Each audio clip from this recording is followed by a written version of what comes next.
WFAA-TV, the spirit of Texas. This is Good Morning Texas in high definition.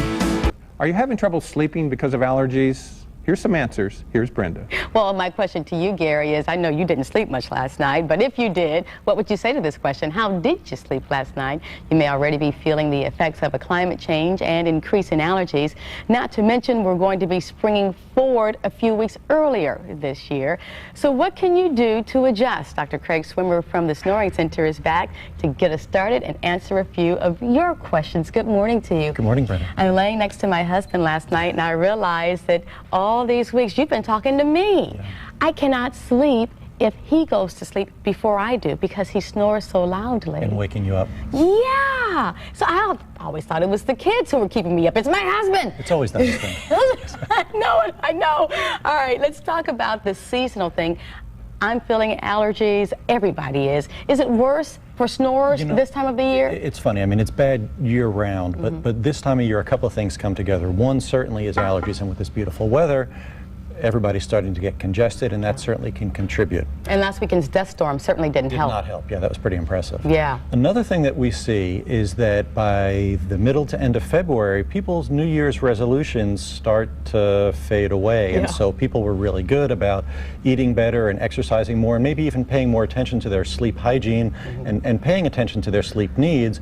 And then, you know, a couple of months into the year, they kind of backslide and the problems become more apparent. Right, right. So this is a busy time of year for us. Oh my God! And then we're springing forward sooner. I would imagine you've got bigger problems. I cannot stand when the time changes. It's really difficult. You know, it's an hour less sleep for everybody. In fact, studies have shown that there are more automobile accidents the Monday following the Sunday time change because people are more sleep deprived than usual, and it's difficult on everybody. That happened to me. I was working the early morning shift, anchoring the news in the morning, and sure enough, that Monday morning after, a curb moved in my way. Don't know where that curb came from. So I didn't hit any other car, but I did a lot of damage to my front end. Okay, you've received a lot of questions through emails. Let me go through a couple of them here. It says, oh, let me find my notes here. I can't memorize all of this. Okay, I can't memorize everything here. Most viewers wanted to know if there's anything you can recommend to help them sleep better when their allergies are in full swing. Yeah, and this is a big question, particularly this time of year, although of course the joke is that allergy season in Dallas goes from New Year's to Christmas, but this time of year is particularly bad for people. And the thing that makes allergies contribute to snoring and to sleep problems in general is the nasal congestion. If you can't breathe through your nose, you're stopped up, you're uncomfortable, and it can really interfere with sleep for a lot of people and for snorers in particular. Nasal steroid sprays, which are available by prescription, are really the mainstay of medical therapy at this point. They're very effective, they're very safe. You're talking about Afrin and that type of thing? No, those are the over-the-counter sprays, and those really are not recommended. Those are addicting, and if you use those for more than a few days in a row, you can really run into problems. But there's a variety of nasal steroid sprays: Nasacort, Nasonex, Rhinocort, Flonase. It doesn't matter. They're all good, and those are available by a prescription. And those are really the mainstay of therapy at this point for nasal allergy symptoms because they're so effective and so well tolerated. Want to go on to another one? It says, beyond liquids and sprays, is there anything people can do to treat it?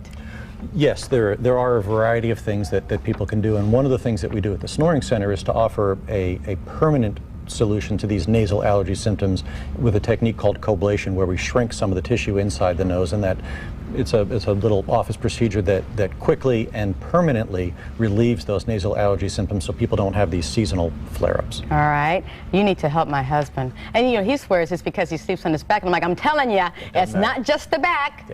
It's the side. It's when you go to sleep. All right, a few more questions.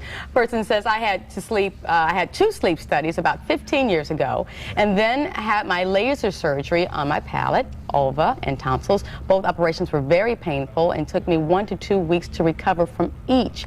And on the second surgery, my throat bled a great deal. I didn't stop snoring, and they were apprehensive about going in a third time. They told me I might lose my voice, etc.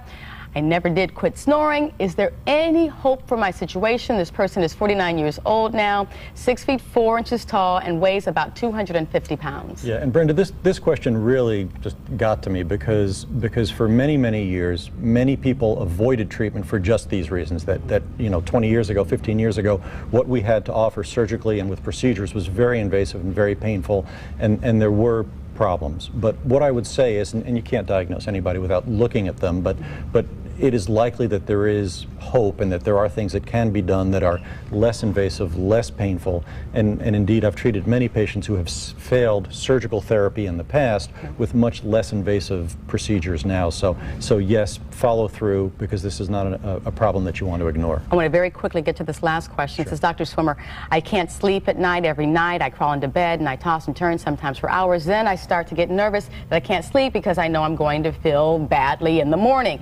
And the more nervous I get, the longer I stay awake. Gosh, the story of a lot of people's lives. Do you have any suggestions for this person? Melody in Dallas. Yes, Melody, this is a very important point. Sleep hygiene. The bed is for sleeping and sex.